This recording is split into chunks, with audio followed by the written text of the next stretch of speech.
Bienvenidos a una nueva charla de Cultura Rock en Agencia Paco Urondo en este cierre 2023. Nos podés encontrar como siempre en todas las plataformas, Facebook, Twitter, YouTube y también por supuesto en nuestra página web www.agenciapacurondo.com.ar. Hoy nos vamos a dar un gran gusto, un gran placer. Estamos muy felices en lo personal también y toda la agencia porque cerramos ciclo, cerramos este 2023 con alguien muy importante de la cultura rock, de la radiofonía, de los medios, del rock, de la música, del fútbol, del deporte, el querido, inmenso Russo Berea. Gracias, Russo, por este contacto con la agencia. ¿Cómo estás? Bien, ¿cómo va? Un gusto, tranqui, terminando el Bueno, año. Russo, sí, terminando el año y pensaba mientras preparaba este tiempo de poder hablar con vos, la verdad que muchos amigos me decían que bueno, vas a hablar con el Russo, qué lindo. Eh, quería empezar por ahí a charlar con vos un poquito, Russo.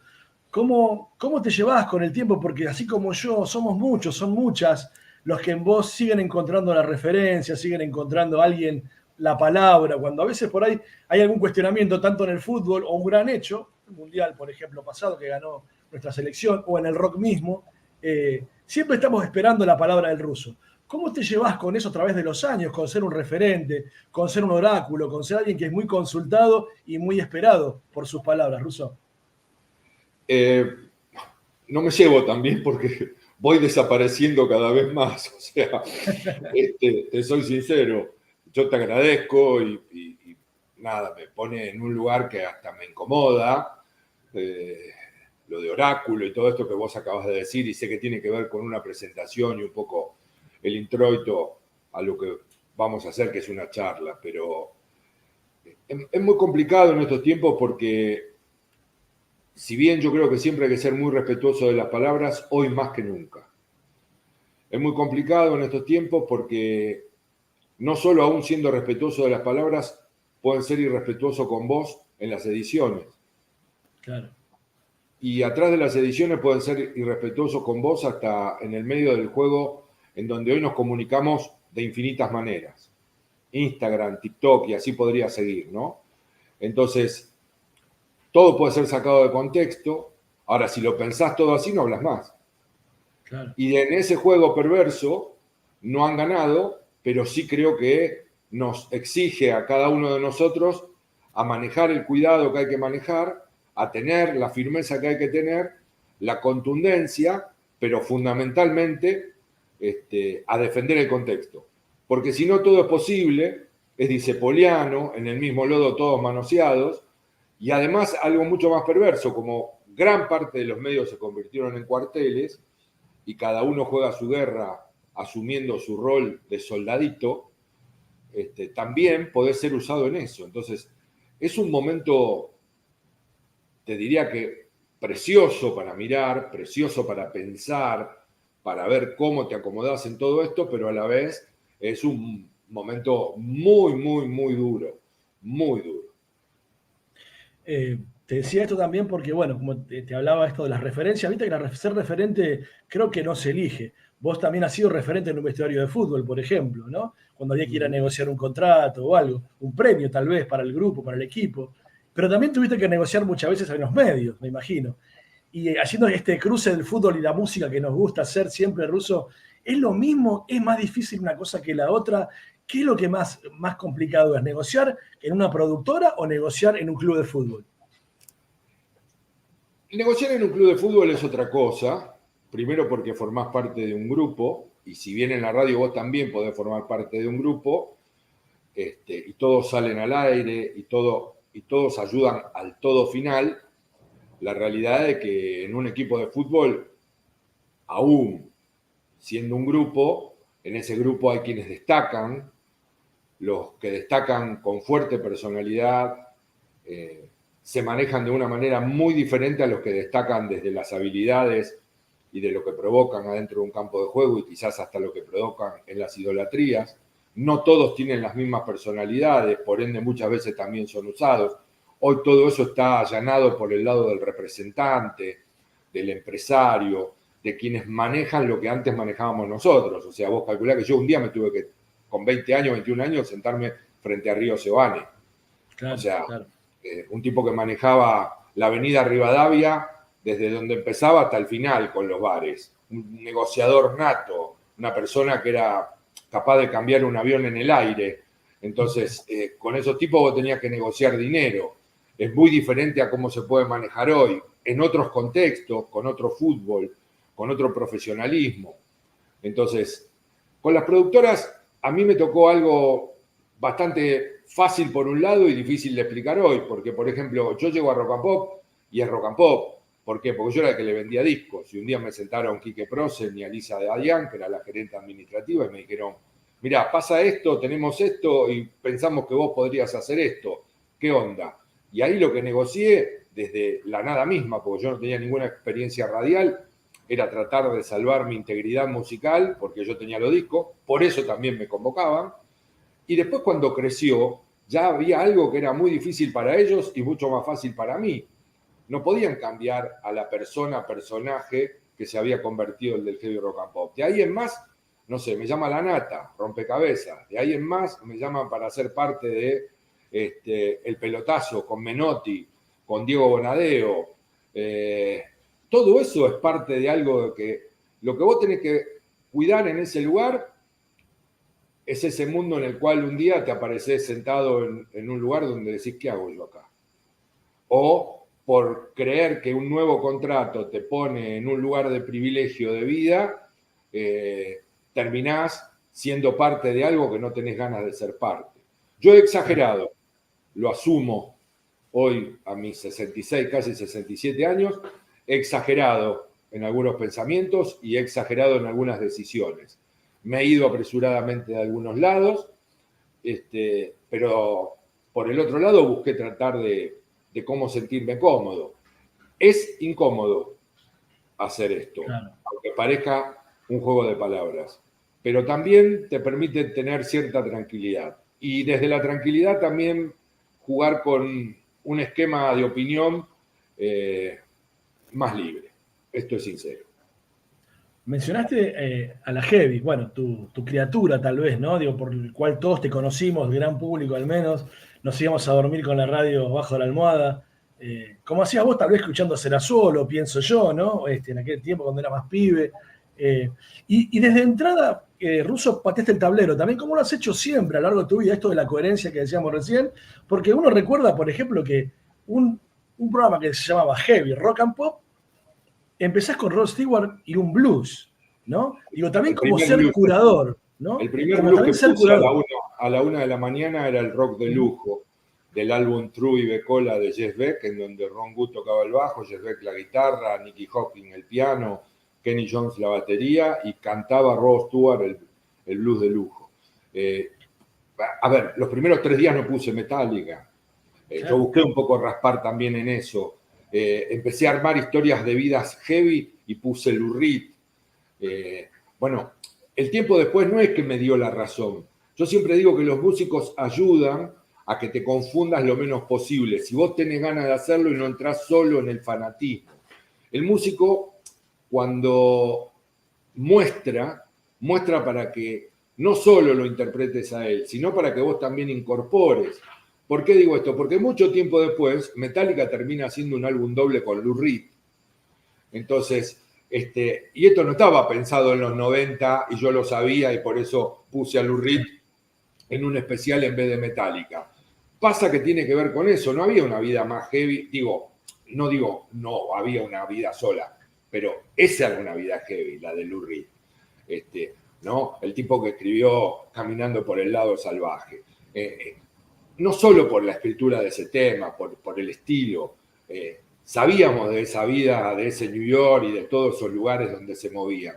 Entonces a mí me parecía que también era muy jugoso eso, porque también lo trasladaba a la vida de cualquiera de nosotros. Claro. No es solo Buenos Aires heavy. Heavy es vivir en un lugar del mundo como este que te lo hace cada vez peor, y a las pruebas me remito, ¿no? Entonces, la heavy compuso desde el sonido, desde el nombre, porque la radio era rock and pop, heavy rock and pop, el programa pesado de la rock and pop, compuso tratar de ver cómo nos acercábamos de la manera más libre posible, de la manera más abierta posible, pero a la vez de la manera más insolente, a esa gente que a la noche podía encontrar en un programa de radio no solo la cosa así sacrosanta del metal, ¿no? quién produce, quién hizo el mejor solo, cuál es la mejor voz, y toda esta cosa que tenemos en donde parece que entráramos a iglesias todo el tiempo cada vez que va a tocar una banda. Entonces todo eso lo tenía que tener, pero desde un lado más divertido, conmovedor, porque la música es conmovedora, y por el otro lado tenía algo que es clave, ¿no? Entretener sin caer en la estupidez del entretenimiento. Hacíamos cosas en el comienzo, Tuki, Nagui y yo, íbamos a bailantas y representábamos a 3 metaleros adentro de una bailanta, o íbamos a un concierto de música clásica, y yo decía que me calentaba con la chelista.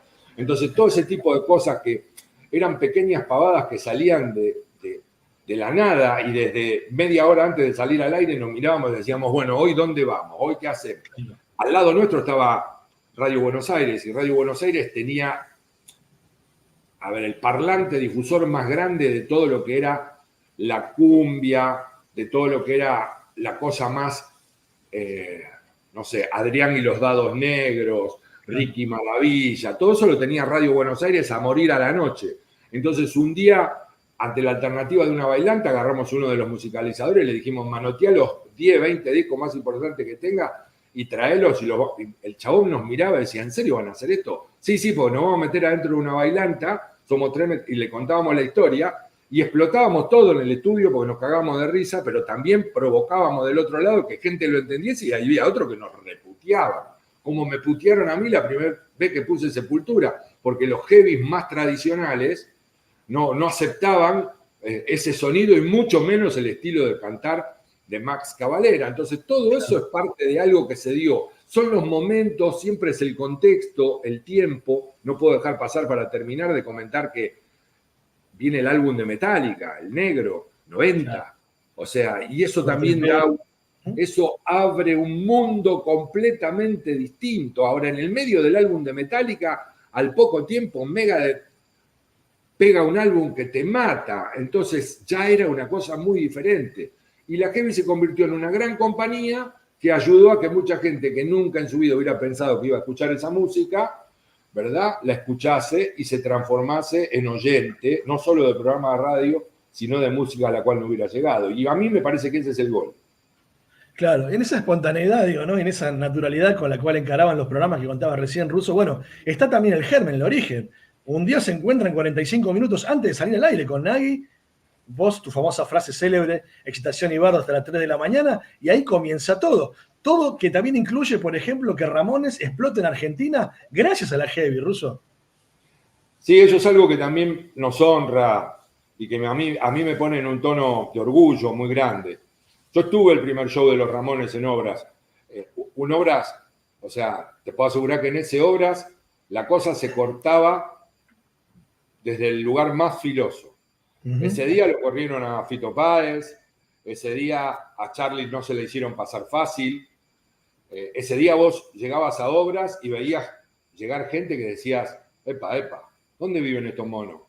Epa, y mirá que yo los conocía casi todos porque yo también frecuentaba el ambiente del under, pero había mucha gente de esa que no frecuentaba el ambiente del under, que empezó a ver que llegaban a Obras muchachos, que vos decías, bueno, ese día estuvo Sky y la Negra Poli, que casi no se los conocía para ese mundo, ¿verdad? Porque ellos sí andaban en Latex Bar y en distintos lugares tocando, pero no en el mundo de ese punk y de esa cosa pesuti bien ramonera, que después creció y en lo popular se transformó en otra cosa, ¿no? O sea, cuando digo se transformó en otra cosa, al hacerse mucho más masivo y al caer la adolescencia, fue esas fiestas que se provocaban en esas obras inolvidables, o sea, donde yo, bueno, se me ocurrió que un día parecía como que esas 6.000 personas, porque entraban 6.000 personas a esa obra, le calentaban el piso cuando arrancaba la introducción, ¿no? Entonces, todo eso es parte de algo que sí, también tiene mucho que ver el artista, ¿ves? Ahí lo tenés. Porque Joey vino desde la segunda vez que llegó al país y vino a poner música y vino a quedarse y disfrutaba estar en el programa y se pasaba horas, y después vino Marky y después ya Johnny, que no daba prácticamente entrevistas, nos dio entrevistas en el hotel. Entonces todo eso fue creciendo y después era la música, ¿no? O sea, el poder de la repetición y las historias que se van gestando, ¿no? Porque vos te vas enterando y te van contando de su llegada, con el equipaje que vienen. Se iban a quedar una semana y traían 2 bolsitos. Entonces estaban siempre vestidos de la misma manera. Y esas cosas van pegando, crean climas, arman. Y nosotros radialmente lo manejamos bien. Por suerte, en ese lugar cuidamos algunas intimidades, otras no pudimos. Era radio abierta, o sea, entraba 20 personas, 30 personas al estudio. Se formaban a la noche, aún en pleno invierno, 6, 7, 10, 15, 20 personas esperando que saliéramos de la radio y nos quedábamos charlando. Gente que traía sus demos. Sí, se armó una cosa muy, muy linda y en eso Ramones fue un vínculo con otra forma de expresión de lo que tiene que ver el poder de la repetición, pero también el poder del arte, ¿no? También hay que decir que, bueno, que estamos mencionando y haciendo foco ruso en la heavy rock and pop, pero también no nos podemos obviar el contexto. En esa rock and pop, en esos años, ¿no? Yo tengo una grabación por ahí que algún día me gustaría hacértela llegar. Yo estaba grabando con una doble casetera una charla de Los Redondos con el Rafa y con Claudio Kleiman, piso 93, y al final apareces vos.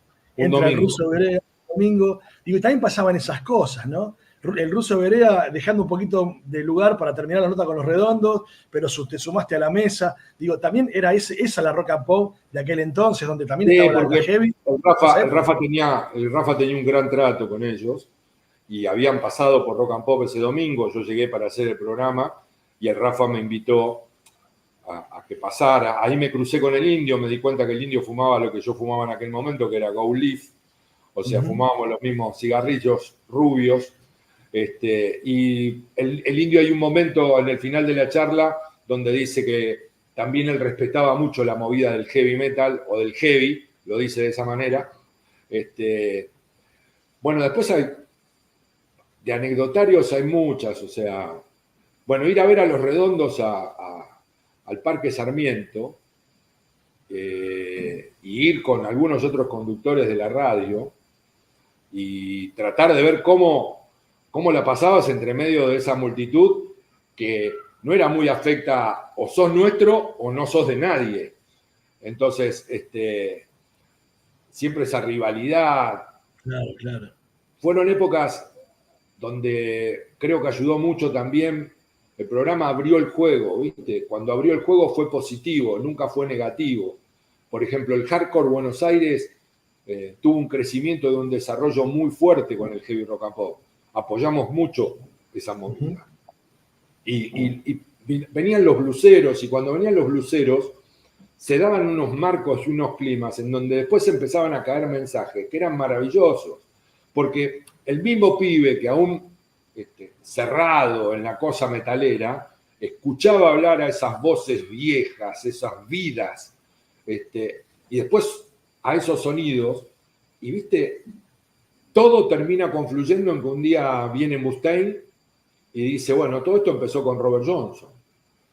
Claro. Entonces, viste, los círculos cierran perfectos. El aguante Megadeth no era gratuito. Y todo eso me parece que es parte de cómo y de qué manera esa rock and pop fue lo que fue, ¿verdad? En el momento en donde también los 90 marcaban. Nosotros teníamos una de las promos y un separador que decía el peso le empató al dólar y ahí alargue. Vuelve el heavy rock and pop, un programa pesado. Entonces, por eso digo, hoy sería imposible, aún en el contexto en el cual empezamos a forjar esta nueva vida de libertades caligulescas, en ese lugar me parece que hay un planteo en donde aquel fue el contexto, ¿no? O sea, yo siempre digo, fue uno de los años que mejor la pasé, que mejor viví, empecé a viajar. Yo había viajado, pero por Latinoamérica, con mis viejos por Independiente, yendo a ver las Copas Libertadores y todo, y empecé a cruzar el charco grande, empecé a darme cuenta de muchas otras cosas, empecé a darme cuenta de que las necesidades básicas son otra cosa, como las venden en la Argentina, pero eso sería para otro contexto y para otro momento, y también el viajar ayuda a abrir la cabeza, pero también a pensar que teníamos un vínculo con una vida que estaba muy lejana, mientras entregábamos todos y todo. Me acuerdo siempre que nuestros viejos vivían derritiéndose alrededor del Congreso pidiendo que no les caguen la jubilación. Y los arribados de turno querían anotarlos en perdurar para que tengan una tumba como los Kennedy. Entonces, claro, mucho para discutir, ¿no? Y todo esto abrazados a la bandera del justicialismo. Entonces, sí. La Heavy se metió un poco con eso también. Y se metió desde un lugar absolutamente respetuoso, no pretencioso, pero sí de vida. Incluso hablamos de aquella radio que nos permitía escuchar y soñar también, ¿no? Porque hay una anécdota que vos contás mucho, que hubo tipos que te fueron a ver a la puerta de la radio para saber si era cierto o no. Y también me acuerdo, uno soñaba y pensaba en la voz de Carlita Ritrovato. ¿Cómo será Carlita Ritrovato, no? ¿Cómo te llevás, por ejemplo, con esa radio que empezó a verse con el tiempo, ¿no? Viste que estamos haciendo una charla hoy virtual, bueno, la radio hoy tenés una camarita, el streaming. ¿Cómo te fuiste llevando con eso? ¿Cómo te tomó ese cambio en la tecnología radial? Hay una ruptura con la fantasía. Esa ruptura con la fantasía, el primer paso lo dan los que hacían radio y aparecen en televisión. O sea, claro, yo tenía 2.000 Nucha mengual. Cada una para mi día, o sea, podría tener el comienzo de la Negra Bernasi, 1.000 Negras Bernasi. Hasta que después empiezan a aparecer y se empiezan a mostrar. Entonces, el camino era diferente. O sea, la radio era el vínculo con el primer paso a ser conocido, si lograbas el éxito, y eso te llevaba a la televisión. Hoy es al revés, no solo porque tenés una cámara dentro de la misma radio, porque podés streamear y hacer radio desde tu casa o de cualquier otro estudio, porque lo podés levantar en YouTube y es imagen, pero también porque está lo otro, ¿no? O sea, hoy mucha de la gente que está en las radios es porque tienen éxitos en la televisión. Y el mercado ayuda a que la radio pueda sostenerse desde el vínculo de los auspiciantes que esa gente mueve, porque es vista y tiene en televisión el rating que hay que tener para poder... Hoy ya no te contratan para apostar. Hoy apuestan y te contratan porque ya vos venís con algo establecido, que es que el mercado lo acepta. Aprobado, claro. Hay muy pocas apariciones. O sea, nadie hubiera apostado a un vendedor de discos exfutbolista a hacer un programa de radio a la noche. Claro. A no ser que se lo compre él, el espacio. A no ser que él banque toda la movida. Nadie hubiera apostado. Eso hoy es mucho más lejano, mucho más difícil. Más allá de que también, convengamos algo, lo hablamos hace un ratito, las corporaciones están ligadas al poder y casi todos los medios juegan el juego de la acumulación del poder convirtiéndose en corporaciones. Son muy pocos. Y las que no, que juegan ciertas alternatividades, están mucho más ligados al olor político y desde el olor político a la puesta en valor política. O sea, tu discurso me sirve, ahí bajo pauta. Tu discurso no me sirve, con vos no estoy. Y si estás conmigo, entendé el discurso, porque si no, no me servís. ¡Uf! Claro. Es muy complicado todo. Entonces, todo eso es parte de algo que antes no estaba. Y bueno, en el medio de eso ponemos la cámara y hacemos radio, pero con cámara. O sea que lo que hacemos es imitar a Badía en imagen de radio. Claro, tal cual. También pensaba en la importancia, ¿no?, de que uno puede ir cambiando las cosas y la música y demás. Pero la curaduría, pensaba también Russo, y volviendo a pensar en vos y en la Heavy Rock and Pop, digo, yo lo tengo que decir, gracias a vos, gracias a Alfredo Rosso, yo en mis discos tengo a Los Redondos, tengo a Iron Maiden, tengo a Dancing Mood y tengo a Morphine, ¿no? Digamos. Digo, también me parece que eso también va a seguir siendo la diferencia en simplemente pasar música amontonada, ¿no? La curaduría, la palabra, eso que vos hiciste también siempre, ¿no? Un poco es contar un poco de dónde viene esa música, cuáles son sus influencias, agregarle más al sonido mismo, ¿no? Sí, lo que pasa es que una cosa te tiene que ir llevando a la otra. O sea, yo no llegué gratuitamente de Jethro Tull a Black Sabbath. Claro. O sea, ¿y por qué llegó a Jethro Tull? Por una tapa rara en una disquería al lado de mi casa, en una sección de una casa que vendía artículos para el hogar, que tenía un anexo disquería. Y por elegir esa tapa rara, me encuentro con un tipo tocando la flauta y la armónica y con una banda sonando casi como un blues progresivo. Y yo ni sabía que era un blues o nada. Empecé y escuché y ahí empezás a buscar y ya están los más grandes de la esquina, si es que te aceptan. Y después las revistas, pero no todos teníamos el acceso a poder comprar las revistas. Tenías siempre algún familiar cercano que te diera un mango para ver si podías conseguir el disquito. Yo en este caso tuve la suerte de una tía que es un poco la que me financió ciertas cosas, no en el delirio, pero sí en la realidad. Y todo uno te va llevando a la otra. Y hay algo que está dentro tuyo, que es el buscar. Hoy, por ejemplo, creo que ante el caudal informativo, ante la facilidad para enfrentarse a ese caudal, también hay un momento en donde por mucho baja, ¿no? Entonces, vos fijate que el mismo, digo Spotify por usar una de las plataformas, ¿no? Como ejemplo.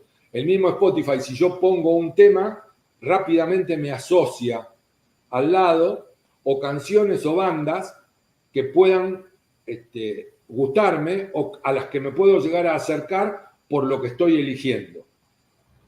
Ahora, te encontrás con pibes más jóvenes a los cuales le preguntás y le decís, ¿escuchaste tal cosa? Sí, creo que sí. Ya el creo te pone en un lugar diferente, ¿no? Y entonces vos decís, sí, escuché ese tema, sí, está buenísimo. ¿Y qué más escuchaste? No, nada más, porque después, viste, me llevó para otro lado. Y no se te dio por ir a buscar. Nosotros un disco lo prendíamos fuego. Entonces, ¿por qué? Porque era un disco, aún a sabiendas de que había muchos, era un disco entre muchos, pero había que escucharlo completo.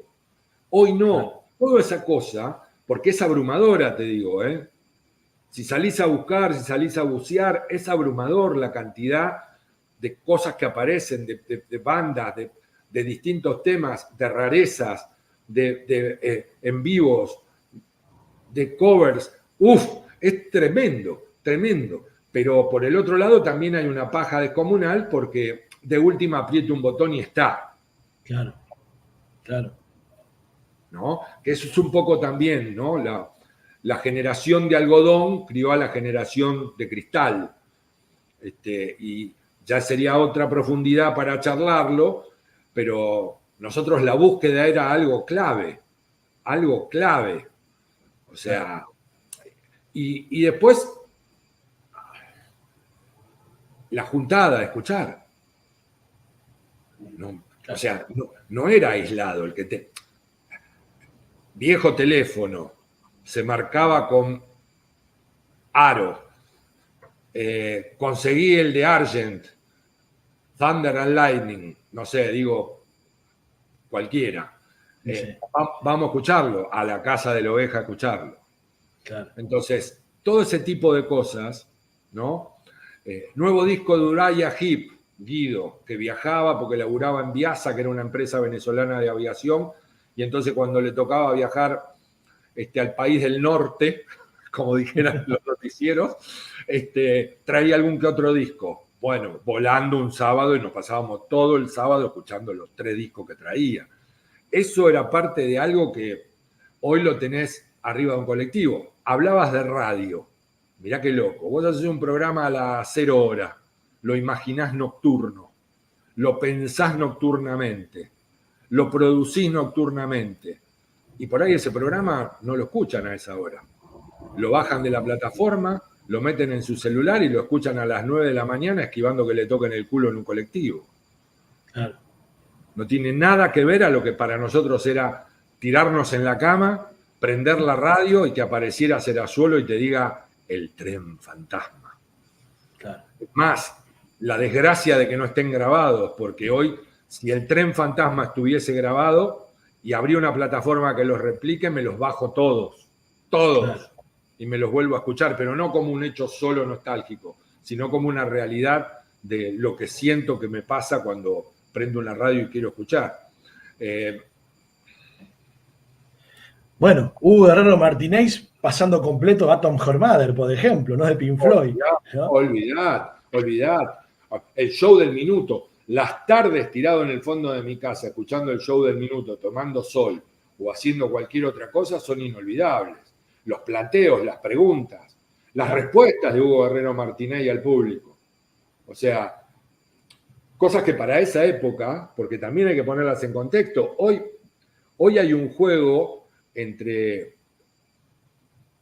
la ligereza de la respuesta, desde la ligereza de la respuesta, la chabacanería, te diría la brutalidad en otros momentos, o la falsa idea de que todo lo puedo y por qué no, y vos escuchás cosas al aire que decís, qué desagradable, pero no desde el tono del hombre mayor, sino qué desagradable, ¿no? O sea, tienen necesidad de contarme esto. Y si bien puede ser para otro público, creo que también ese mismo público que encuentra divertido eso un rato, ¿no? Puede estar ávido de encontrar otras cosas, pero no hay apuestas. Entonces, Guerrero Martínez, me acuerdo del mensaje cuando decía la señora González me llama y me dice que no le gusta el programa. Yo no la obligo a escuchar, señora González.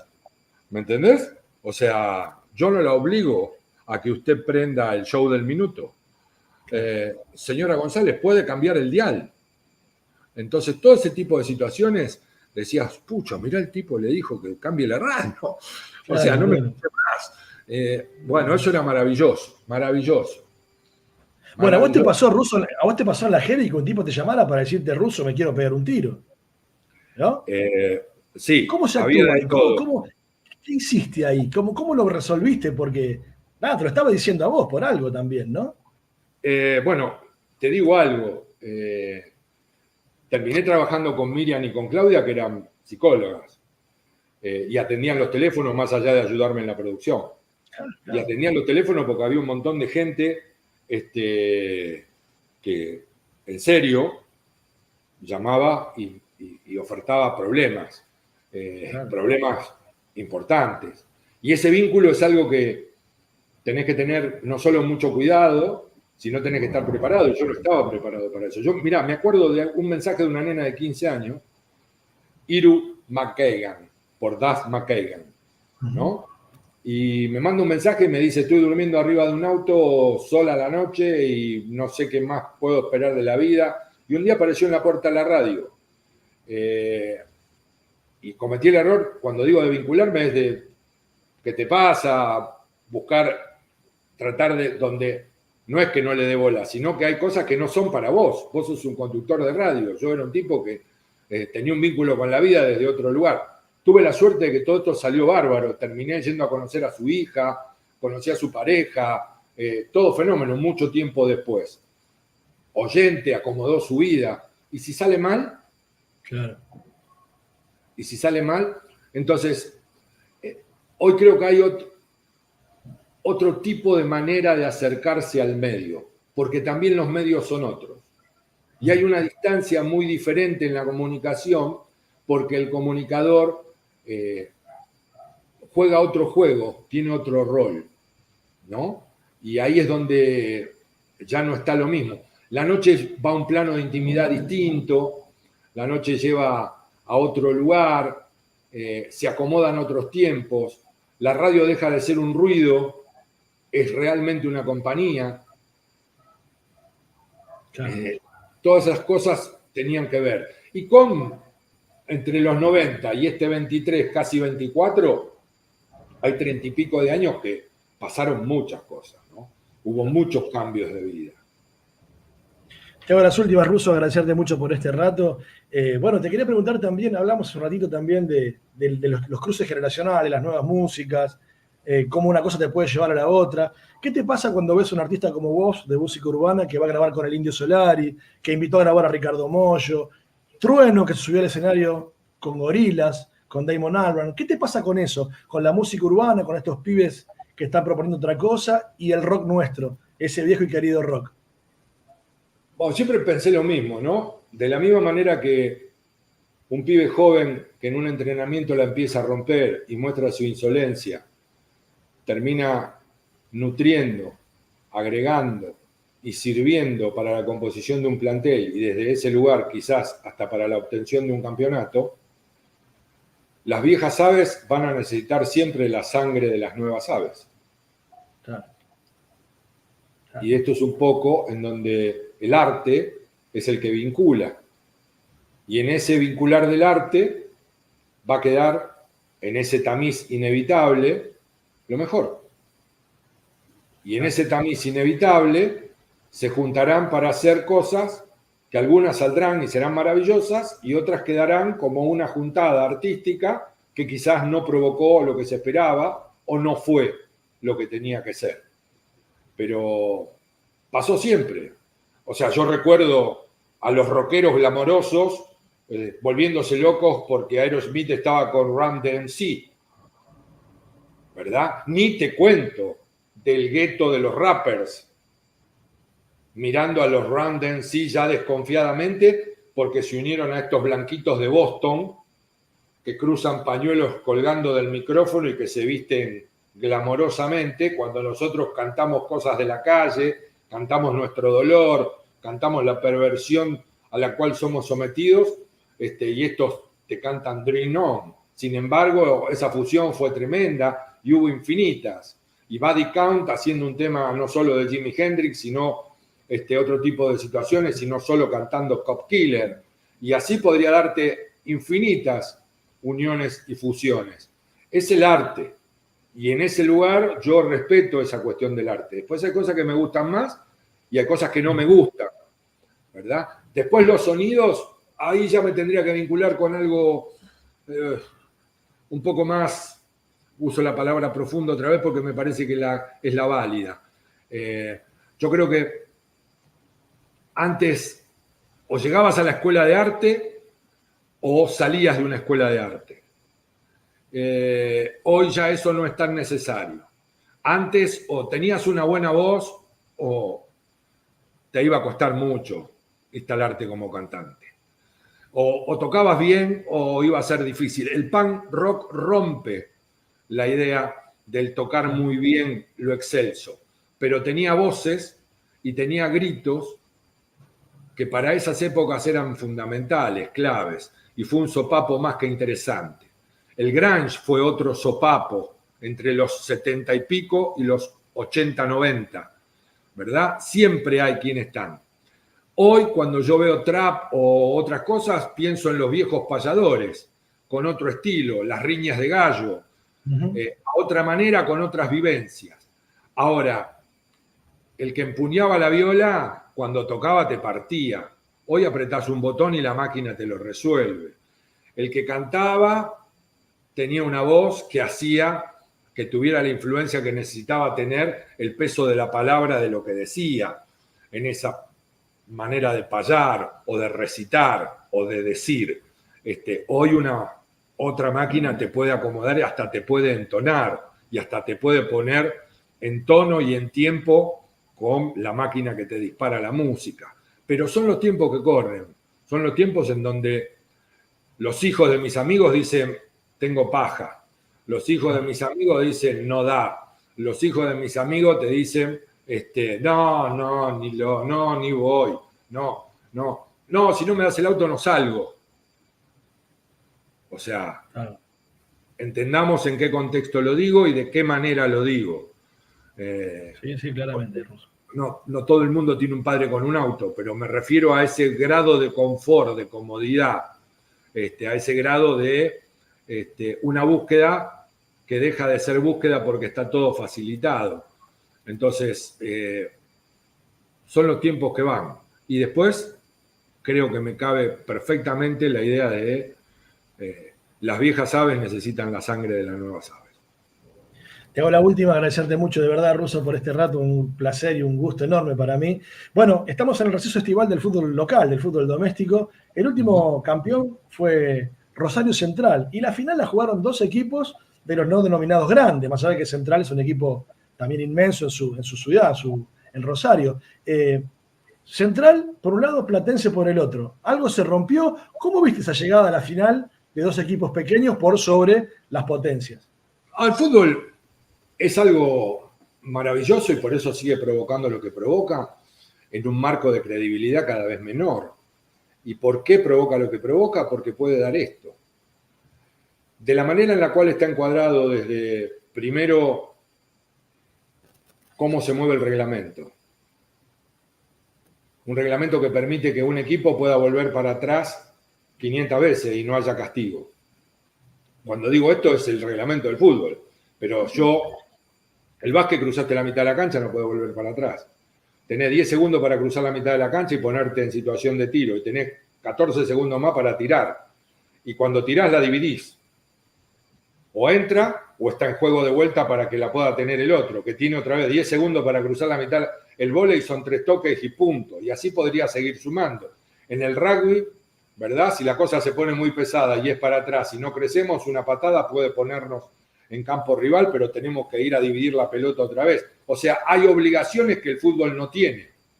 El fútbol lo que tiene es que como se juega con los pies, no con las manos, entrega la mayor dificultad, porque nosotros ¿qué hacemos con los pies? Entonces, en ese lugar, el fútbol puede entregar y a un partido, y si encima a ese partido lo empatás y podés ir a penales, la posibilidad de que pase lo que pasó, ¿verdad? Que otros equipos que no son los que vienen con el caballo del comisario o tienen el mayor presupuesto, terminen enfrentándose en una final. Así todo tengo que hacer una salvedad, ¿no? Una cosa es Central y otra cosa es Platense. Porque inclusive el mismo Central, con presupuesto, y el mismo Platense, entre uno y otro hay una diferencia muy grande. No es lo mismo lo que manejó Russo que lo que manejó Palermo. Y después está también el final de ese campeonato, donde Belloso, el presidente de Central, reconoce que sin la mano del Chiquitapia, de Tobillino, que es así como un monje negro de la AFA, y del mismísimo Massa, ministro de Economía en ese momento, no hubieran levantado las inhibiciones que levantaron y todo lo demás para provocar que Central pudiera tener la tranquilidad de convertirse en competitivo. Ahora, después hay que ir a la cancha. Y adentro de la cancha, Central de local no perdió nunca. Entonces, todo eso hace de que crezca y que le pase lo que le pasó. En ese lugar pudo ganar esa final y en ese lugar de ganar esa final se convirtió en el rival del poderosísimo River, que encontró otra copa más en este mundo donde ya se juegan copas a un partido como si se le regalaran, ¿no? Y si mañana aparece otro sponsor, es lo que yo siempre digo, antes la Copa Libertadores era de los campeones. Solo jugaban los campeones de los campeonatos. Ya ahora son 5 los que clasifican. Pero para eso metimos la Sudamericana, que en un momento era la Nissan Sudamericana. ¿Lo recuerdan o no lo recuerdan? Bueno, mañana va a aparecer otro japonés, o un chino, o un tailandés, y va a poner una torta descomunal, y ya iremos por la tercera parte de la gloria.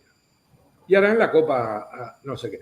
En todo ese juego, donde obviamente el negocio destruyó a la deportividad a tal punto que los fixtures no los sorteamos, se manejan de acuerdo a las conveniencias del máximo sponsor o el máximo socio que tenemos, que es la televisión, todo eso hace de que uno no se aleje, pero lo vea desde otro lugar. El fútbol otra vez adentro de la cancha puede dar respuestas a lo que creemos que está todo armado. Ahora, si solucionaran el nivel arbitral, si manejaran una herramienta como el VAR con las herramientas que hay que manejarlo, no hablo solo de tecnología, sino de pureza, de credibilidad, seguramente nos acercaríamos mucho más a sentirnos más honrosos. El fútbol nuestro está en duda. Y es triste lo que digo, porque es el fútbol campeón del mundo, de una selección campeona del mundo, de su representativo. Es un fútbol que entrega una posibilidad de transportarnos hacia el exterior de una manera y de vernos hacia el interior completamente diferente.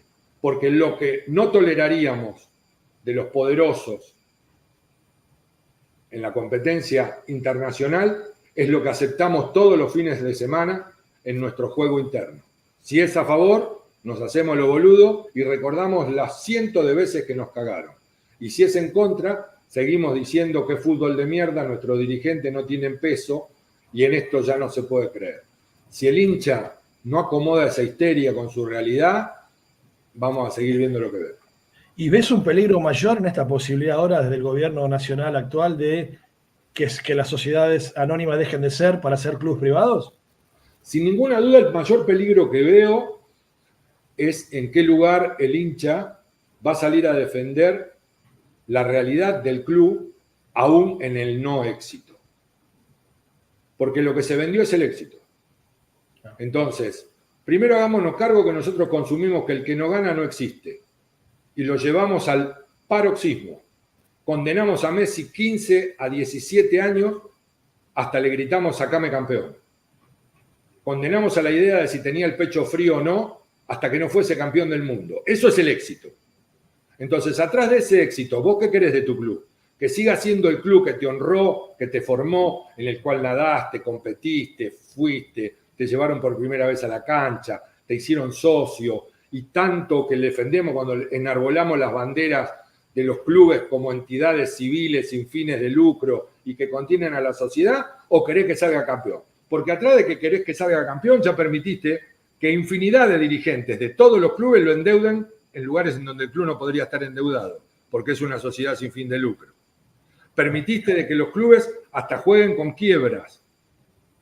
Permitiste que los dirigentes se conviertan en millonarios en muchos casos y permitiste que esos mismos dirigentes trancen con representantes y empresarios que no tienen ningún tipo de escrúpulos.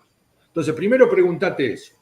Ahí vamos y defendemos a muerte lo que hay que defender. Ahora, ojo, por ahí deja de ser competitivo, porque en un país pauperizado, la obscenidad de lo que se paga en el fútbol no está dentro de la realidad de una vida como la que vivimos.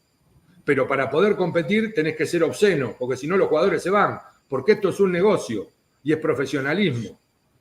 Entonces, ¿qué querés? Punto 1, reflexión. Luchalo con vos mismo, sacalo. La otra es, obviamente que si el DNU permite que los clubes que quieran se puedan abrir a las sociedades anónimas, hay un paso que antes no estaba. Pero ante esa alternativa hay todavía un montón de instancias, entre ellas la AFA. Y hay otra más, la misma del club. Porque aún en épocas de militares, represivas, de gobiernos de facto, la realidad es que en los clubes se seguía votando democráticamente. En los clubes, mal o bien, se siguen haciendo asambleas. Después discutamos las asambleas, las apretadas de las barras, discutamos en qué manera, pero se siguen haciendo asambleas. Es obligatorio. Y se tendría que ir a una votación de socios para ver si aceptarían o no. O sea, los pasos son muchos hasta llegar a esto que se cree que porque vino Calígula, rodeado de toda esta banda de bribones, que llegan después de la otra banda de bribones, ¿verdad? Que nos jugaron con el mejor de los juegos y el peor de los respetos. ¿Por qué digo esto? Porque el fútbol para todos hubiera sido una brillante idea para en serio fortalecer nuestras instituciones sin fines de lucro, y sin embargo fue usado solo como contrapropaganda. La guita que se desparramó, por suerte, en los clubes para seguir siendo competitivos nunca se controló. Y no solo no se controló, sino que se dejó en manos de, por ejemplo, don Julio, el socio de ellos, sí, y en manos de la infinidad de dirigentes que atrás del mango que recibían, que era público, lo usaron pura y exclusivamente para ver, sacame campeón. Nadie hizo crecer el club, nadie mejoró las instalaciones, nadie puso lo que había que poner. Ese es un juego muy perverso y es una discusión que habrá que darse. ¿Qué es lo que quiero? Los clubes que hay mejorados. Y si no es competitivo, no sé, pero sostengo la sociedad sin fin de lucro y sostengo la idea de que en mi club haya 60, 70 actividades, porque yo de ahí también me formé.